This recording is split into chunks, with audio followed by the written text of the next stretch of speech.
Good morning students. हम लोग BCom second year का कॉस्ट अकाउंटिंग स्टडी कर रहे थे, है ना। इसमें हमने बच्चों लास्ट लेक्चर में एलिमेंट्स ऑफ कॉस्ट पढ़ा था, जिसमें हमने ये स्टडी किया था कि हमारी जो ओवरहेड्स हैं, factory, administrative, office, selling and distribution, इसमें हम कौन कौन सी expenses, indirect material, indirect labour and indirect expenses को इंक्लूड करते हैं, ठीक है। देन हमने कॉस्ट शीट भी स्टडी की थी। कॉस्ट शीट का यूज़ करते हैं अपनी कॉस्ट को कैलकुलेट करने में। तो अब इस पर बेस हम क्वेश्चन करते हैं। तो देखिए बच्चों, क्वेश्चन में calculate the value of material used from the following information. नीचे दी गई सूचनाओं से हमें प्रत्येक सामग्री निकालनी है। जो मैंने अभी आपको मटीरियल बताया, परचेज ऑफ मटीरियल, उसने मटीरियल खरीदा, ठीक है। Opening stock of material and closing stock of material, अभी अंडरस्टूड है, सारा का सारा रॉ मटीरियल ही होगा। देन डायरेक्ट एक्सपेंसेस, ये भी ऐड होते हैं। ऑक्ट्री, ये भी। Interest on loan taken from purchase of material, ठीक है। आपने मटीरियल की परचेज के लिए कोई भी लोन लिया है, उस पर आप किसी भी तरह का इंटरेस्ट पे कर रहे हैं। तो हमने पहले भी बात की थी कि इंटरेस्ट एक फाइनेंशियल एक्सपेंडिचर है जिसका कॉस्ट से कोई रिलेशन नहीं है ना। इसे हम यहाँ इंक्लूड नहीं करते हैं।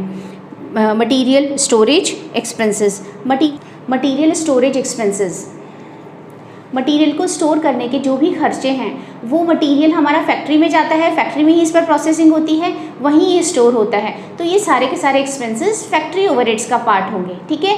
डायरेक्ट मटीरियल कंज्यूम में नहीं आएंगे।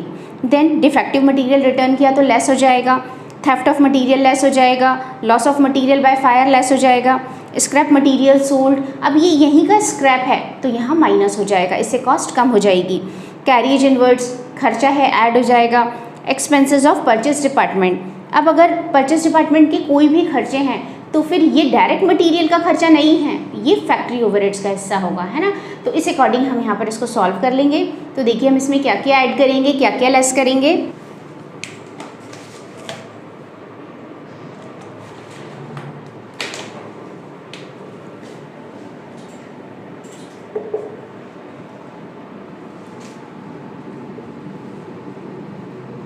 तो कैलकुलेशन ऑफ मटीरियल कंज्यूम्ड,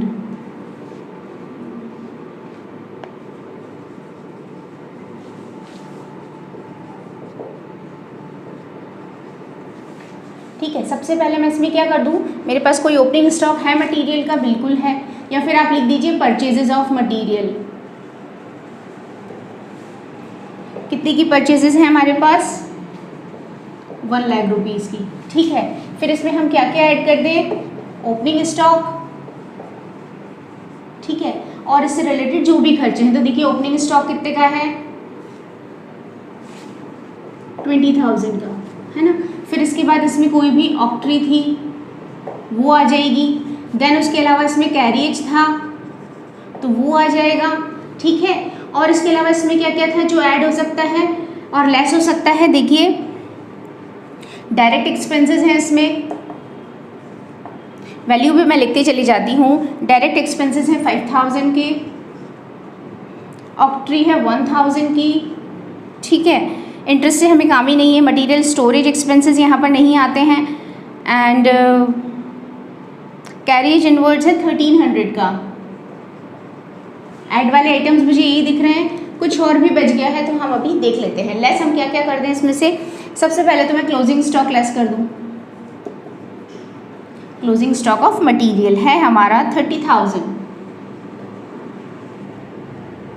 इसको ऐड करके हम यहाँ लिख देंगे जो भी आएगा। फिर इसमें से हम क्या क्या लेस कर दें, defective material returns,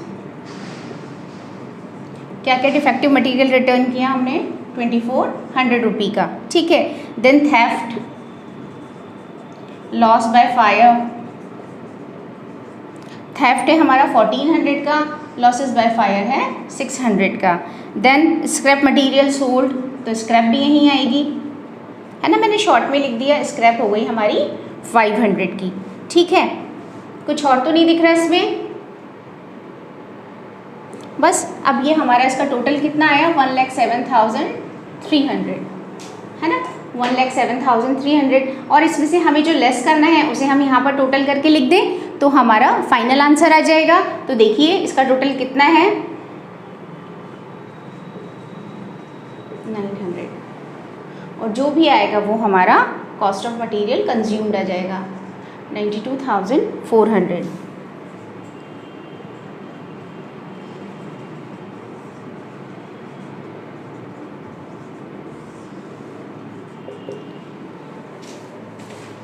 value of material use rupees this. तो आपको क्या करना है, जो हमने स्टेटमेंट प्रिपेयर किया बिल्कुल उसी के अकॉर्डिंग सारे आइटम्स, हमें उनमें से कुछ मिलेंगे कुछ नहीं मिलेंगे, हमें उनको इस तरह से क्वेश्चन में रखना है। जो भी हमारे मटेरियल से रिलेटेड डायरेक्ट कॉस्ट है उसको हम ऐड कर देंगे, और जिसकी वजह से इसकी कॉस्ट में कमी आ रही है उसे हम लेस कर देंगे। क्योंकि ये अब नॉर्मल लॉसेस हैं, थेफ्ट, डिफेक्टिव मटीरियल, तो इन्हें हमने यहाँ नहीं लेना है। लॉसेस बाय फायर और स्क्रैप जो है इससे हमारी कॉस्ट कम हो जाती है, तो ये वैल्यू ऑफ मटीरियल यूज्ड है। Clear?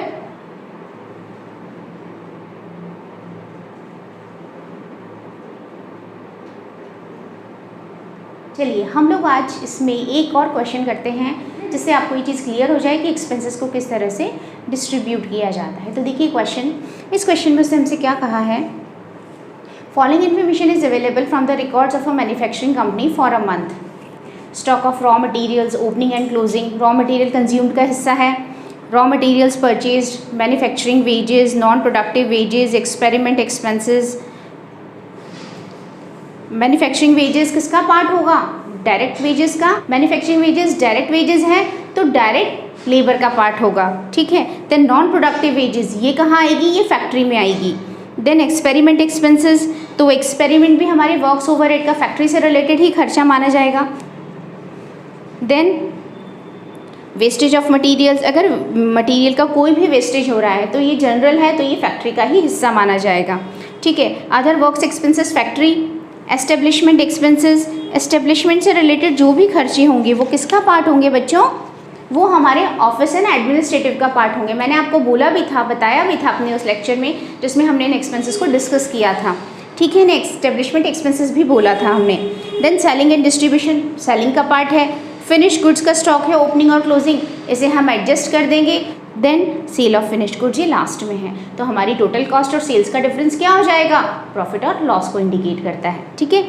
You are asked to prepare a statement of cost showing cost of raw material used. इसने हमें अलग अलग चीज़ें खुद हेड्स की फॉर्म में दे दी हैं, prime cost, works cost, cost of production, cost of goods sold, total cost and profit on sales. तो हम एक एक करके सारी चीज़ें इंक्लूड करें। इस क्वेश्चन में कोई भी ऐसा आइटम नहीं है जो कि हमें इंक्लूड नहीं करना है, सारे ही एक्सपेंसेस किसी ना किसी का हिस्सा है, ना तो कोई फाइनेंशियल एक्सपेंस है ना कोई एबनॉर्मल एक्सपेंडिचर इसके अंदर है, ठीक है। एबनॉर्मल लॉसेस भी नहीं है इसके अंदर, ना कोई एप्रोप्रिएशंस हैं। दूसरा, हमें जो भी एक्सपेंसेस हैं उनको इन हेड्स में डिवाइड करना है, मैंने अभी डिस्कस किया आपसे, बस अब हम इसे एक स्टेटमेंट की फॉर्म में कॉपी कर देते हैं। तो देखिए, statement of cost.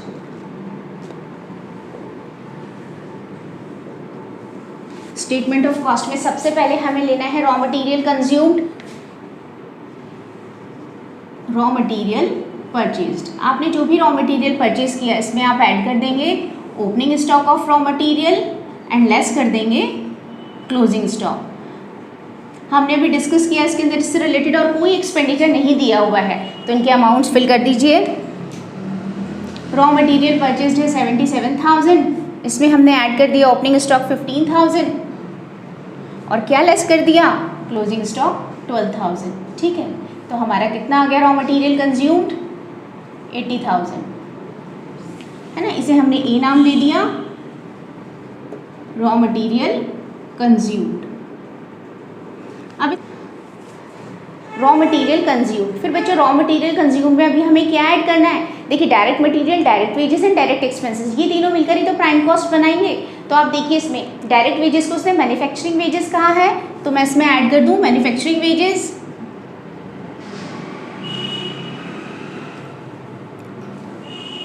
Manufacturing wages है मेरी 20,000 की, है ना। और उसके अलावा कोई डायरेक्ट एक्सपेंसेस के अंदर नहीं दिया हुआ है जो प्राइम कॉस्ट का हिस्सा है, तो मेरी प्राइम कॉस्ट कितनी आ गई, that is worth rupees 1 lakh, 1 lakh रुपए की मेरी प्राइम कॉस्ट आ गई। अब इस प्राइम कॉस्ट में हम वर्क्स कॉस्ट ऐड कर दें, तो ऐड कर दीजिए फैक्ट्री ओवरहेड्स। अब आप देखिए फैक्ट्री ओवरहेड्स में क्या है, सबसे पहले अनप्रोडक्टिव वेजेस उसने हमें दी हुई है, that is a part of factory overheads. Unproductive या इसे नॉन प्रोडक्टिव भी बोला जाता है। देन उसके बाद experiment expenses, wastage of material, and other works expenses. बस ये चार यहाँ पर दिए हैं, चारों का अमाउंट फिल कर देते हैं जो भी दिया हुआ है हमें। 5000, 2000, वेस्टेज है 200 का और अदर है 42,800। तो देखिए इन सबको हम बच्चों, आप चाहें तो इन्हें इनर और आउटर कॉलम में भी बना सकते हैं। मैंने अभी इसलिए नहीं बनाया ताकि आपको डाउट्स ना आए। आप सिंपल तरीके से केवल अभी कॉस्ट शीट प्रिपेयर करना सीखिए। जब हम यूनिट कॉस्टिंग पढ़ेंगे तो फिर वहाँ पर हम इनर और आउटर कॉलम में इन्हें स्टडी करना सीखेंगे, ठीक है। तो इसके अंदर ये सारी चीज़ें ऐड कर दीजिए, जो भी आएगा वो हमारी वर्क्स कॉस्ट हो जाएगी 1,50,000। ये हमारा आ गया बी वर्क्स कॉस्ट। अब इस वर्क्स कॉस्ट में क्या ऐड कर दें, office and administrative. Office and administrative के लिए उसने एस्टेब्लिशमेंट एक्सपेंसेस नाम दिया है। तो एस्टेब्लिशमेंट एक्सपेंसेस कितने हैं, एस्टेब्लिशमेंट एक्सपेंसेस 10,000 के, तो इन्हें ऐड कर दीजिए 1,60,000। बच्चे यहाँ पर कोई वर्क इन प्रोग्रेस नहीं था, ठीक है, तो हमने उसका एडजस्टमेंट भी नहीं किया। ये हमारा क्या आ गया, कॉस्ट ऑफ प्रोडक्शन।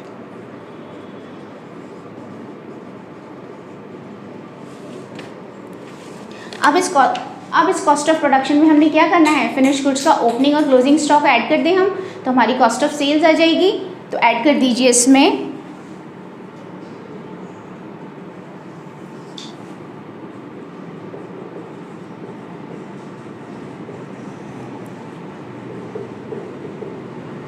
1,60,000। ऐड कर दीजिए ओपनिंग स्टॉक ऑफ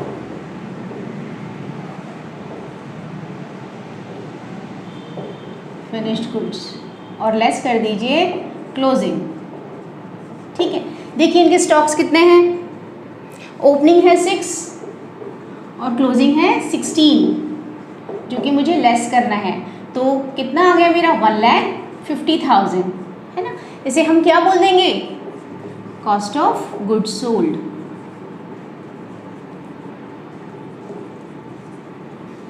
इसे हम बोल देंगे कॉस्ट ऑफ गुड्स सोल्ड। और फिर अब इसके बाद हम ऐड कर दें इसमें सेलिंग एंड डिस्ट्रीब्यूशन। कितने कितने क्वेश्चन में दिए हुए हैं सेलिंग एंड डिस्ट्रीब्यूशन ओवरहेड्स, 30,000 दिया हुआ है डायरेक्टली, तो 30,000 इसमें ऐड कर दीजिए। 1,80,000 हमारी आ गई है टोटल कॉस्ट, जबकि उसने हमें टोटल सेल्स कितनी दी है क्वेश्चन में, टोटल सेल्स क्वेश्चन में दी है 2 lakh rupees, that is given, आप ब्रैकेट में लिख दीजिए गिवन, ठीक है। और टोटल कॉस्ट में प्रॉफिट ऐड होगा तो सेल्स आ जाएगी, है ना। इनका डिफरेंस 20,000 आ रहा है, तो इसका मतलब 20,000 क्या हो गया हमारा, प्रॉफिट हो गया, दैट इज बैलेंसिंग फिगर। तो इस तरीके से 20,000 हमारा प्रॉफिट आया।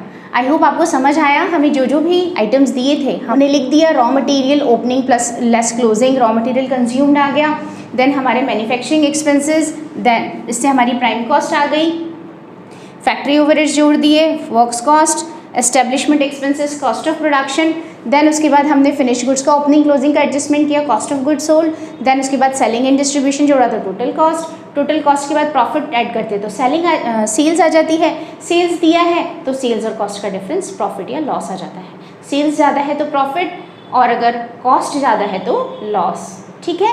इस तरीके से बच्चों हम अपना कॉस्ट शीट या स्टेटमेंट ऑफ कॉस्ट प्रिपेयर करते हैं।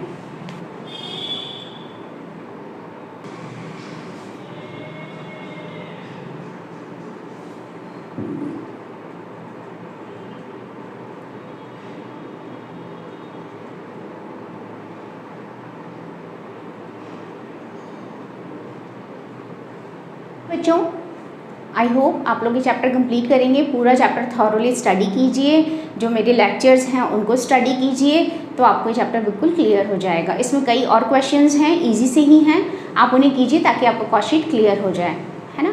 अगर हो पाया तो हम इसमें एक क्वेश्चन और फर्दर करेंगे। और अब आप इसके बाद एलिमेंट्स ऑफ कॉस्ट कंप्लीट करेंगे, देन इसके बाद हम यूनिट कॉस्टिंग स्टार्ट करेंगे, इकाई लागत लेखांकन, है ना, यूनिट कॉस्टिंग स्टार्ट करेंगे। यूनिट कॉस्टिंग भी कॉस्ट शीट से रिलेटेड ही चैप्टर है, उसमें भी हमें कॉस्ट शीट ही प्रिपेयर करनी होती है। किसी भी प्रोडक्ट की पर यूनिट कॉस्ट डिसाइड करनी होती है कि उसकी पर यूनिट कॉस्ट कितनी है। अच्छा इंटरेस्टिंग चैप्टर है और इजी भी है, तो हम पहले वो स्टार्ट करेंगे। मटेरियल, लेबर एंड ओवरहेड हम बाद में स्टडी करेंगे। तो ठीक है बच्चों, आप लोग अपना इतना वर्क कंप्लीट कीजिए। Thank you.